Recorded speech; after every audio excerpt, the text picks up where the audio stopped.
Wabash Carnegie Public Library Oral History Program, interviewing John Ford at the Wabash Carnegie Public Library, Wednesday, January 30th, 1974. John, let me start off today by asking you first when and where you were born and who your parents were. I was born in Hartford City in 1897, August the 4th. My father was Edwin H. Ford, and my mother was Elizabeth Neff Ford. Both of them had been born in Wabash County. My father in a house just across the street from the library, and my mother on a farm 12 miles south of Wabash. Do you remember your grandparents either on your mother's side or your father's side? The only grandparent I remember is my mother's father, who lived to be some 96 or 7 years old. My grandfather Ford died when I was about 2 years old. My grandmother Ford and my other grandmother had both died some years before I was born. Where did you take your early schooling, and let's go through your educational processes and so forth. I took my grade schooling up until the latter part of the 8th grade in the Hartford City schools, which were very good. Then we moved to Wabash in February of 1911 when I was almost through the 8th grade. From then on, I finished the 8th grade and went through Wabash High School. And graduating in what year? I was graduated from high school in 1915. That fall, my brother Wilbur and I started at Purdue, and he finished in 1919, and I finished a year later because I stayed out 1 year. Was there any particular reason you stayed out? Or? Well, I stayed out primarily because I was out of money. Yeah. What was Wabash High School like in those days? Wabash High School was in the building across from the library here. The principal all through my 4 years in high school was Owen J. Neighbors, who was a good administrator. The superintendent of schools was Orville Pratt, who later went on to Spokane and at one time was president of the NEA, which I think is the National Education Association, and was quite a prominent man. When you stayed out that 1 year, what did you do? I worked at the factory, which was down on South Carroll Street at that time. Do you remember the early days of the factory at Ford Meter Box?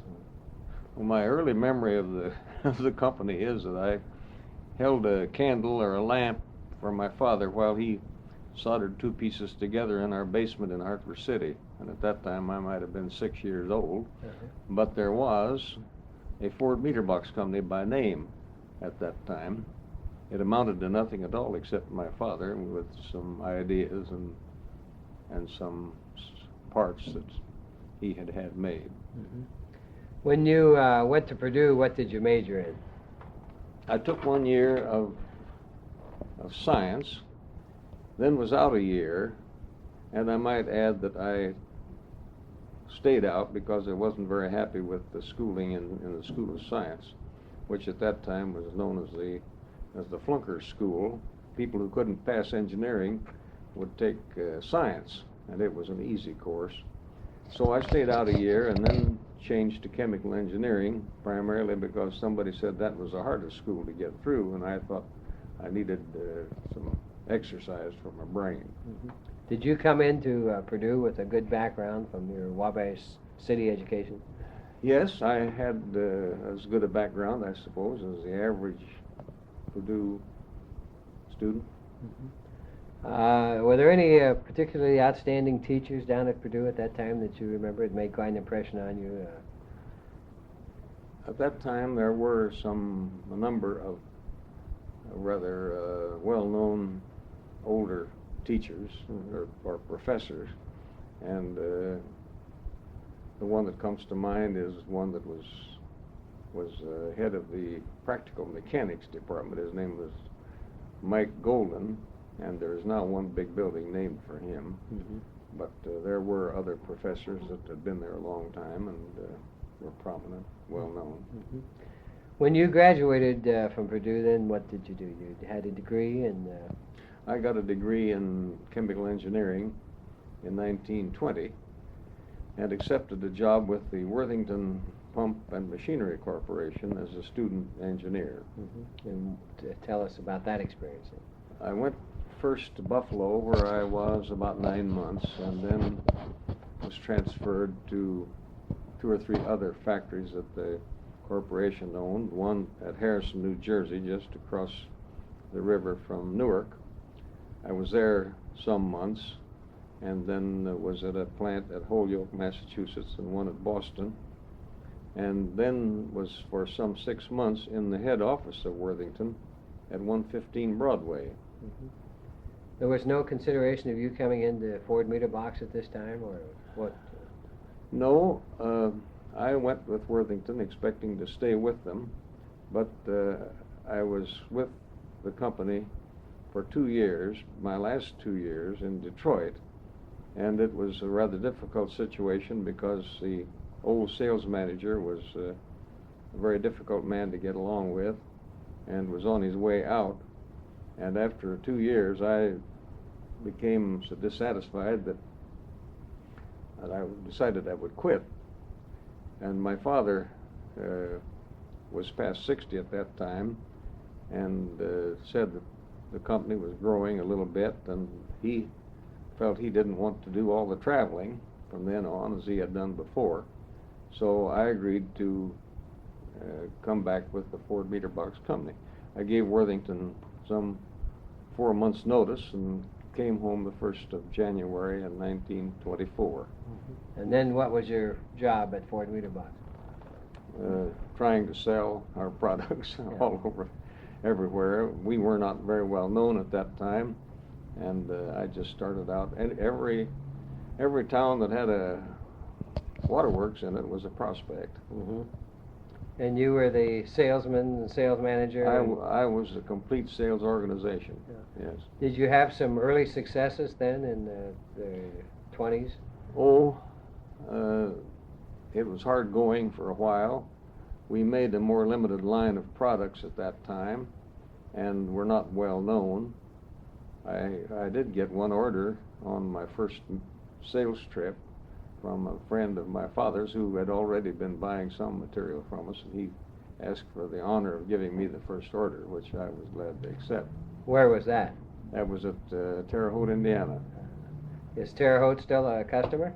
Yes, it was a customer before that, and it still is. Well, that's quite a tribute to the company and to the product. Yes. Then did you travel all over the United States, or geographically wasn't economically feasible to ship all over the United States? I traveled mostly in the Middle West and East for some 4 years, mostly by train and interurban. And after 4 years, we had grown to the point where we felt it was desirable to have additional sales effort in the East because we were doing some good business there. And my brother Richard, who had finished Purdue in 1922 and had gone with Worthington, was willing to come back and gamble on his future with our company. So the 1st of 1928, he came back and took over the eastern sales, living at Haddonfield, New Jersey. What was it like traveling in the 20s by train and interurban? It was a different life entirely from the way a traveling man goes now. There were frequent trains on the railways, and you would get to a town and carry your samples or get a taxi or a bus of some kind to go to the waterworks man and see him. And frequently you could get another train within an hour or so and get on to the next town and make several calls in a day. That was especially true in Ohio and Indiana, where there were interurban lines that ran frequently. Did you stay out for an extended period of time in those days? Oh, I would stay out always a week, and sometimes 2 weeks and longer. Twice I was gone for 4 weeks on long trips to the West Coast, and one into the eastern states before Richard came with us. Did you ever use automobile in those days? The company bought me an automobile to travel in early in 1927. It was a Dodge businessman sedan, which was a sturdy car, but very rough riding. Did you drive it summer and winter both? Yes, in the areas that weren't too far. I didn't, for example, make car trips to the eastern states or to the western states. I still traveled by train, but through the Middle West I went almost entirely by automobile from that time on. What were the roads like in the 27, 28? The roads in 1924 and from then on for a few years, most of the roads in Indiana were gravel. Illinois had some concrete roads, and the rest were dirt roads that turned into slippery mud in the rain. And I did travel some over there with rather poor experience in driving, because you'd get on this slippery mud and go in the ditch. I remember one afternoon being pulled out 4 times on one 20-mile trip. Were there any road signs in those days? There were numbered roads, some numbered roads in those days, and they would simply be along the old gravel roads that had been decided to be state roads. For example, to go from here to Fort Wayne, you would go a mile one direction and 2 miles another, and back and forth on old gravel roads, but they were marked. First, it was called number 7 at Fort Wayne, and later became number 24. Did you ever envision the time that there'd be these smooth concrete ribbons? I can remember the building of 24 that when it came through Wabash, and there was a very accelerated road building in the late 20s. And Illinois in early 1920s built a number of roads, and over there it was always called the slab.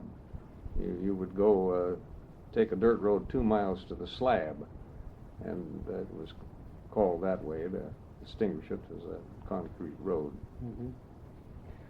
Did the restaurant and hotel facilities, when you started traveling, what were they like? There were no motels. There was always a downtown hotel. Sometimes there would be a hotel alongside the railroad depot. But in Wabash there was the old Tremont Hotel, which was probably typical of the downtown hotels in towns of this size. There were no motels at all. Did you have any particular outstanding success in the early years in any particular community? I was able to get started in a number of places. I think the first big customer I was able to start was the city of Baltimore, which bought its first material in 1925 and has since bought literally carloads of material from us. They're still customers? Yes. Yeah. We seem to have the faculty of holding our customers once we get them. In the municipal government, this has always been, the purchasing and so forth has always been open to question as to how it's done and under table arrangements and things of that nature. And how did you compete as a small company with some of these big companies in this municipal bidding and so forth? On open bidding, we of course would be glad to put in a bid, but very seldom was I ever asked for any money under the table. I do remember one man coming out very bluntly and asking him, and me telling him that we didn't do business that way. If he wanted to go to some jobber or hardware store that would buy from us, he could work out a deal with them, but we did not do it and would not do it. Was there much of it done back in the 20s and 30s? Yes, in some places. Not as much with our type of material as with items like fire hose and water meters. They were always known as being subject to payoff. I wonder why, and that's so much more competitive, possibly. They were more competitive, and I don't know. It would be, I suppose, simply that some companies would start it, and the rest of them would have to follow in order to compete. Now, how long did you keep traveling then, John? I traveled almost all the time until about 1941, at which time the war scarcities were coming on, and we could not get copper and brass for certain materials, and so we were able to get war work. And during the war, I traveled almost entirely to call on the war customers we had, which were not water utilities. We could not make very much material for waterworks during the war because of the limitations on the use of strategic brass. What were you making during the war then? We made almost entirely carburetor parts for Bendix Aviation Corporation. For airplanes or tanks or? I suppose they were used for fighter planes or big bombers, I don't know. And what would the nature of your contact then during the war, just in goodwill or? We did very well considering the fact that airplane carburetor parts put us in a different world than we had been in before. We had never had to make stuff to very close tolerance before the war. Waterworks items don't have to be within 1/1000th of an inch, but some of the things we made for these airplane carburetor parts were within a very small fraction of 1/1000th of an inch. But we were able to get our tooling going good, and were looked on as the best supplier for the items we made for Bendix. And what would the nature of your visit to Bendix be? Mainly to try to keep them pacified that we were doing the best we could. They were under tremendous pressure, and they would call us up several times a day to prod us about delivery on material. When the war ended, then what happened to your career? We switched back promptly to making waterworks material, and were able to keep busy without laying anybody off, and gradually our business increased after the war. Did you go back to traveling then? Not so much then, because we already had 2 salesmen in addition to my brother Richard and me, and Richard still continued to travel some, but he had one man helping him, and there was a man out of Wabash. Who was that? That was Ollie Goodlander. That's when he started after World War II? Yes, he had been with us in the factory before the war started, and was probably the first man drafted in Wabash County, about a year ahead of Pearl Harbor. And so he was in the Army almost 5 years. After you stopped traveling, then you assumed more of the management responsibility? Yes, I took over the management of the sales organization, the preparation of the printed matter, and the attending of waterworks meetings. I might add that I did a great deal of traveling that was to waterworks association meetings, annual conventions all over the country. Keeping up your lines and sources? And keeping up our contact with customers and prospects. As you look back on your career, which was the most satisfying of the some 50 years that you've spent with the company? Which years? Which years, which particular period? The early traveling days, the war years, or the management days? The early years of train travel were hard years, although I look back on them with some pleasure. It was a different life. The life of a traveling man or a drummer in those days was entirely different from what it is now. Mhm.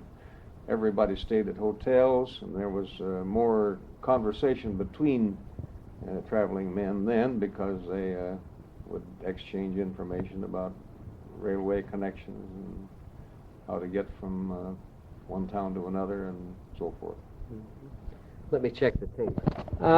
John, now we're going to go back, and we're going to jump back to your courtship and marriage. We'll go back now and talk about courtship, marriage, and family. Let me ask you first how you met your wife. I had known my wife as a freshman in high school when I was a senior, although I never had talked with her.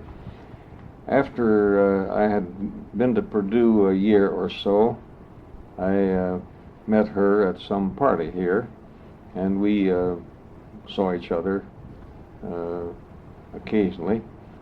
She came to the senior dance at Purdue, and I went over to the dance at Miami University where she was, and then I saw her hardly at all for 4 years because I was away working in other places, and she was teaching school at Bellefontaine, Ohio. Mm-hmm.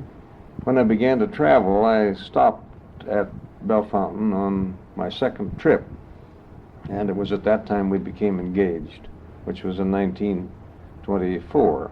We were married a year later. Her name? We didn't get her name. Her name was Catherine Ebbinghaus, and her ancestors and all my ancestors were living in Wabash County well over 100 years ago. So she was native stock. So you courted her then, and she was teaching, and when did you get married then? We were married on May 20 of 1925. We have one son and 3 daughters. The son was born in September of 1926, and the 3 daughters were born at intervals until 1932. Mm-hmm. Did I presume that she stopped teaching then when she got married, or? Yes, in those days, when a man became married, it was assumed that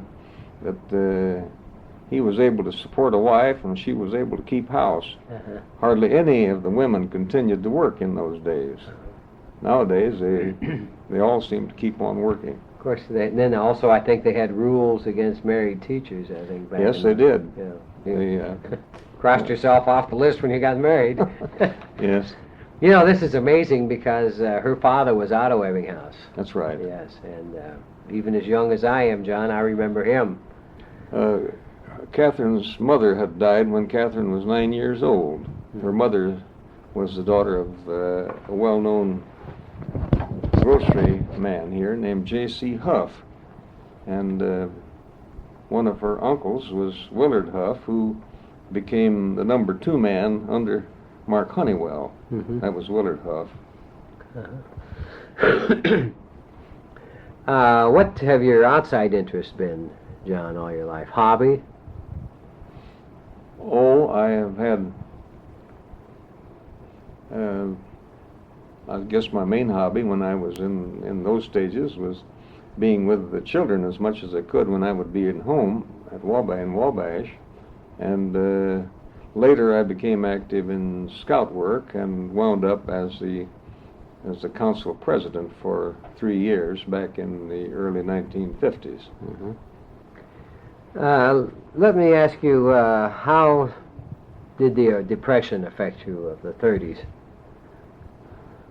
We had gradually done more and more after I came back with our company, and our business continued to be good up and through 1931. In 1932, which we always considered as the very bottom of the Depression, our business dropped to about half of what it had been before that time. Mm-hmm. And 1933 was about the same as 1932, but beginning in 1934 we did more than we had done before, and for many years we did more each year than the preceding year. Mm-hmm.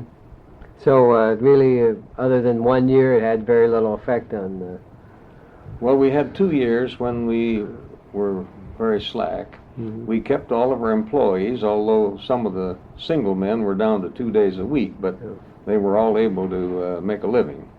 Did you ever take a cut in pay then during those years? As I recall, we took a cut in pay in 1932. Yeah. I can't even remember the percent, but I don't recall that we cut the pay of any of the working employees. Mhm. We did have to cut some of them down in time. Yeah. Was that rather bleak in those days, or you being young, it didn't make that much difference to you? You mean, was I Pessimistic about the pessimistic about future? it? No, we always, we were bringing out new material at that time, and one reason that we picked up so promptly after 1933 is that we were making new items that caught on quite well. Mm-hmm. Yeah. How about the Ku Klux Klan? Did you ever get pressured into that, or pushed around, or It what was, you would have been younger in 26, of course. yes, well, the Klan had been active around here in Wabash just until a year or so before I came back. Mhm. Nobody ever asked me to join, and I never went around and tried to find somebody to pay my money to. Mm-hmm. So that again had little or no effect on you. It had no effect on me. Very soon after I came back, the big scandal of D.C. Stevenson Mm-hmm. came into the newspapers, and I read that with considerable interest. Yeah. Did have you known, or did you know Mr. Honeywell? When did you first meet him? Let's put it that way. When we moved to Wabash in 1911, the Honeywell Company was in a small office on the west side of Wabash Street Hill, just north of the alley. They had this one office building there, and I think they had the upstairs where they had some drafting tables.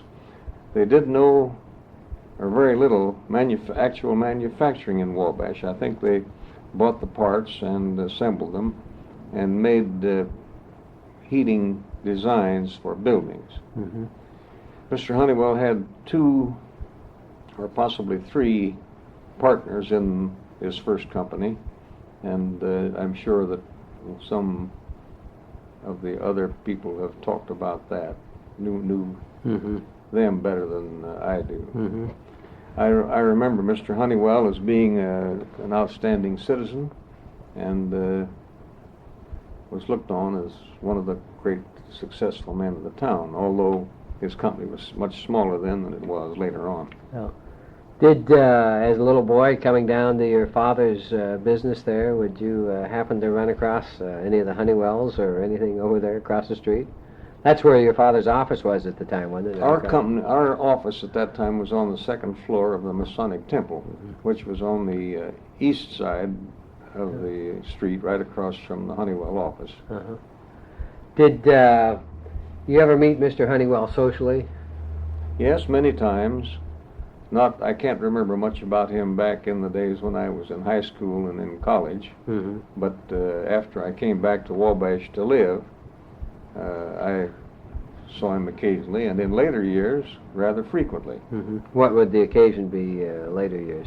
One time that I remember especially was that a friend of mine, whom I had known in Detroit, was with the city planning department at Youngstown, Ohio.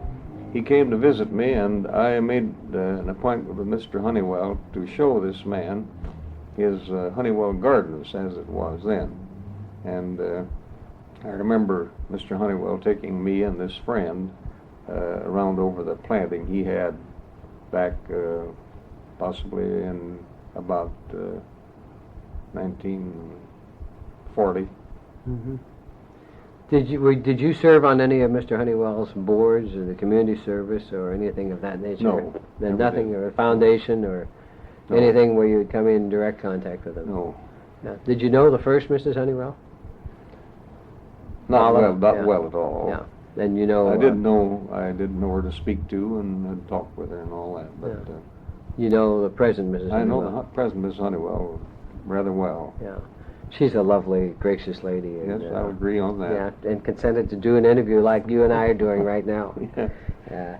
We had a real interesting time. She told me many of the early stories in her life in Terre Haute and so forth. Okay, I think, John, before we changed that tape there, we were talking about any particular instance you remember that Mr. Honeywell was particularly amused at a situation that you were about to relate. One Saturday noon, I came over and had lunch at the Honeywell building when they first opened up their lunchroom downstairs. And Mr. Honeywell sat down and talked with me for about an hour about his memories of some of the quaint characters that Wabash used to have. There were some people named Wade at that time, and he had known that family and told me of some of his experiences and his observations of the Wades. There was a Jenny Wade. She was an unmarried woman with two brothers, Os Wade and Schooner Wade. Nobody seems to know what the name of Schooner was. He was a character. None of them ever married. Os Wade was a mysterious person who traveled widely but never would say what his business was. Somebody saw him on an ocean vessel one time and asked him what his business was, and he said that he was an ozonist. And they asked what was an ozonist, and he said he was a breather of fresh air. And I remember Mark Honeywell telling me that, and some other funny things about seeing the sister and the Schooner Wade trying to carry pieces of telephone pole home to make into firewood. Yeah. They lived right alongside the jail at that time, and so Mark Honeywell would see them coming up the hill behind the Honeywell office in their errands up and down the hill. Did you ever think as a young man watching that company grow that it would be as large and successful as it is today? It's extremely hard for hometown talent, you know, to make good in the eyes of the... I may have known a little more of the inside operations because of my wife's uncle, Willard Huff, being associated with Mr. Honeywell, and I knew that the company was growing and had a good future to it. I don't remember that when I began to think that it was going in to become a tremendous thing. I remember Willard Huff talking to me about the negotiations for consolidating with the Minneapolis Regulator Company and of how they worked out an understanding as to the stock issue and the details of the transaction. And Mr. Huff stayed with Minneapolis Honeywell at Minneapolis, didn't he? He moved, as soon as the consolidation took place, he moved to Minneapolis as the treasurer of the company and retired as the executive vice president. And he died some 3 or 4 years ago. Did he have children, John? He had a daughter and a son. And where do they live? The daughter lives near Boston. Her husband is a teacher or a principal in some private school. The son, John, is still with Honeywell Company. And lives in... He lives in Minneapolis, Minneapolis. In that area. Yeah. And this man, Stake, told me the other night that he knew John Huff. Does he have a rather responsible position with Honeywell? I don't know just what... I've been in the building where John is located, but I never knew exactly what his job was with Honeywell. Now, how old would the children be? The daughter was born while Willard was in uniform in World War I, so she would have been born probably late in 1918, and the son was born about 1921, which would make him in his early 50s. Did you see Willard Huff quite often? I saw him quite often, of course, when they lived in Wabash, and then we visited at their home a few times after they moved up to Minneapolis.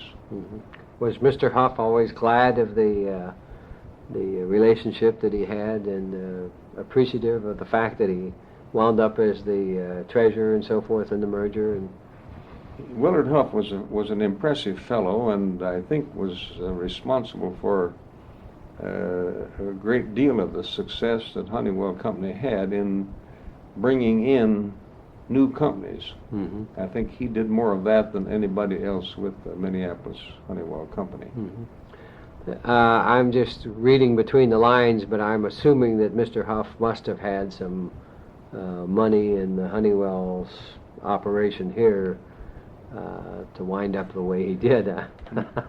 Willard. We would be naive Yeah. to think he didn't have, John. Well, Willard went with the Honeywell Company back about 1912 or 13. I'm not positive of these dates, but at first he did drafting for them, and then Mr. Honeywell became convinced that the future of the business would be in new things rather than in the one item that they'd made so much money on. His partners wanted to continue to take all the earnings out of the business, Mm-hmm. and Mr. Honeywell then organized a new company called the Honeywell Heating Specialties Company. Mm-hmm. He asked Willard Huff to get stock in it. Willard went to the bank and borrowed money to buy some stock. He had no money of his own. He had to borrow it and was able to pay it back later on. But I remember him telling me how worried he was to have to go and borrow money to buy some stock in the new company. Uh-huh.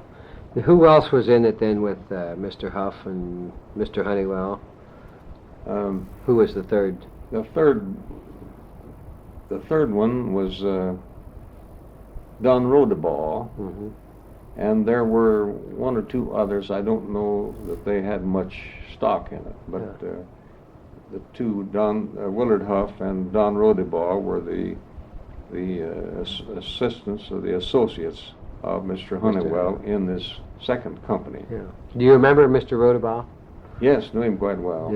What was his relationship that you had with him? How did this come about? Only as a friend. He was older than I, and he'd come from a well-known family here, Uh-huh. and he married the office woman with the Honeywell Company, and they are still living. They live out in a retirement area near San Diego. Mr. Rodebaugh is still living in Yes. San Diego? Do you ever hear from him? I don't hear from him, but I know that within the last year or two he gave the Falls Cemetery Board some stock in the Uh-huh. Honeywell Company to Mhm. help in their endowment fund Yeah. that they have. Did he obviously became financially healthy, as we would say? Yes, Don Rodebaugh became quite well-to-do. He didn't have as much stock as Willard Huff, and never became as important to the new company as Willard Huff did. Mm-hmm. What happened to him? He retired and went out to the San Diego area. Mm-hmm. He must be quite elderly then. He would be, I would think, at least 80 years old. Uh-huh. Well, I'll be darned. Do you correspond with any of Mr. Huff's children now at all? They would be your wife's cousins, right? No, but we do have this connection with the widow of Willard Huff. She is a sister of Mrs. Ebbinghaus. Uh-huh. Do you know Yeah. Paul Ebbinghaus's Sure. widow? Sure. And Mrs. Ebbinghaus and Willard Huff's wife were of a family of 7 daughters, Uh-huh. and those 7 daughters keep up correspondence all the time, and so we keep in close touch with Mrs. Ebbinghaus, and she tells us what the word is from Mrs. Willard Huff, Yeah. who, by the way, is not well at all now. Yeah. And she lives in Minneapolis? She still lives in their home outside of Minneapolis on Lake Minnetonka. I presume you visited them there. And Yes, we've visited. We were at their home the last time at the time of Willard's funeral Mm-hmm. a few years ago. Is your way of thinking, do you think that Mr. Honeywell has ever received the recognition for being obviously the outstanding contributor to our community and certainly to the business world? Oh, I think there's no question that everybody realizes he was the Santa Claus of Wabash. Do you think that he has been appreciated, though? I mean, that's... I think so, by most people. I suppose always a man with that much success is looked on with some jealousy by some people. Mm-hmm. But he was generous in his contributions to the city and was always interested in civic matters. Mm-hmm. Did you think that possibly the community should have named a school or a street or a park or something after him rather than having him name his own? I never thought of that. Of course, most of the streets had been named long before he was known at all, and I think he's left the building down here to be a memorial to him. Mm-hmm. And I think that and the gardens will keep him from ever being forgotten around Wabash. You never served on any of his foundation or No, I never country did. club board of directors? Or I was on the first board of the Wabash Country Club. Mhm. And Mr. Honeywell was still active at the country He was club? still active at the time, but he was not on the board. Uh-huh. Was his hand felt in board decisions? Or? Very much, yes. Yeah. He had given had loaned the building that the country club is in now, and had offered the ground where the golf club is. I don't remember whether that was given to the club or just who has the title to the building and the ground, but the country club operates it. Mm-hmm. Tell me about the house, John, on Hill Street that you just recently sold. Just a little background on that.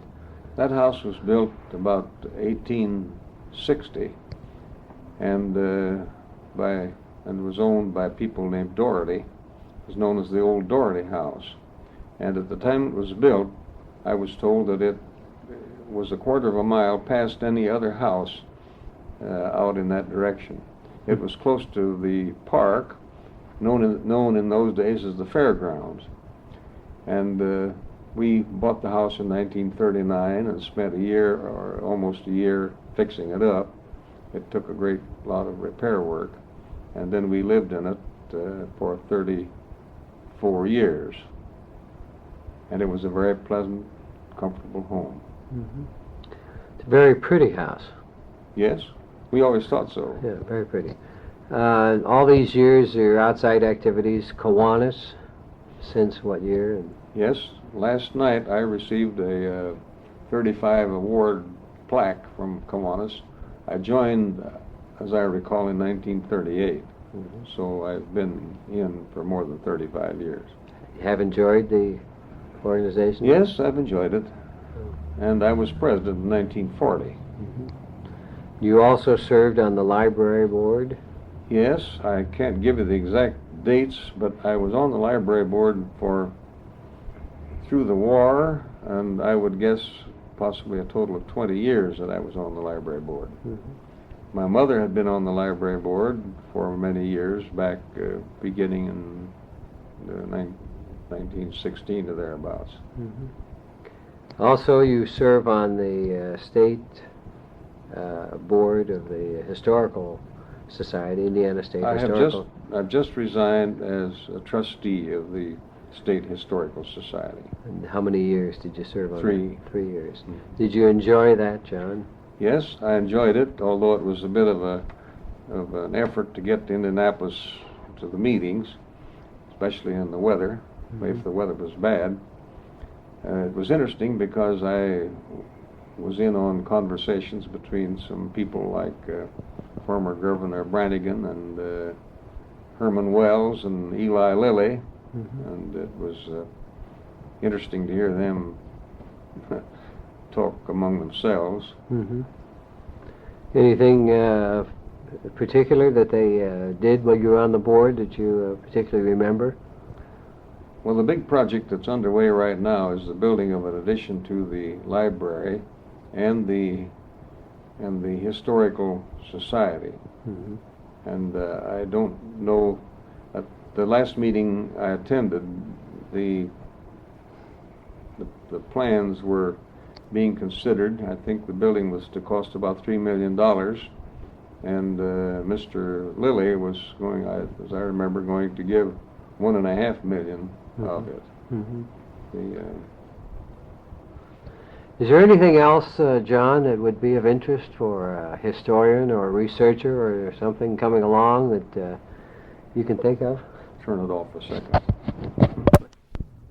No. Well, you down at the Honeywell building there, in the little hallway that goes back to Don Knapp's office. Yes. There's a picture there of all the Directors and, yes. that have Well, I've been never there. noticed his picture. And my son-in-law Hank, we're not getting this, are we? Yeah. Are we? Yeah, you can scratch it off if you don't well, like it later. I was going to say that my son-in-law Hank Leander had lunch with Mr. Honeywell one time, and he said that Mr. Honeywell was the most impressive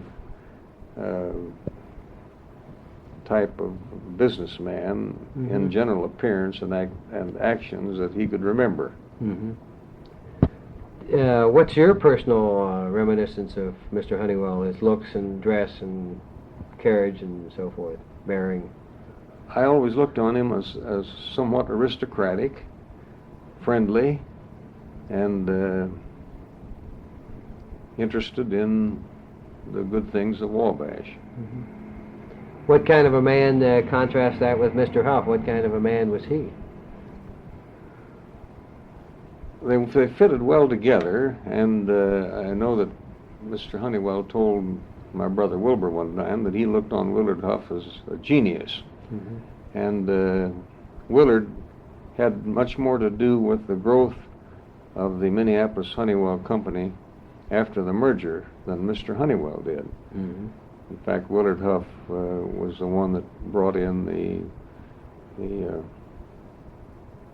various companies that merged and made such a tremendous organization. Mm-hmm. Willard was in on all of those big deals. Mm-hmm. That's pretty good for a young man from Wabash.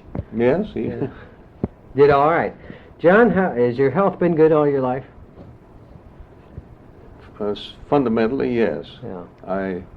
When I traveled so much in an automobile, I used to have trouble with my back because of an automobile that was hard riding and didn't fit my back, and I was troubled that way, but I'm still in pretty good shape. Did you ever think that you would be as successful as you are? I never thought much about it. No, didn't you?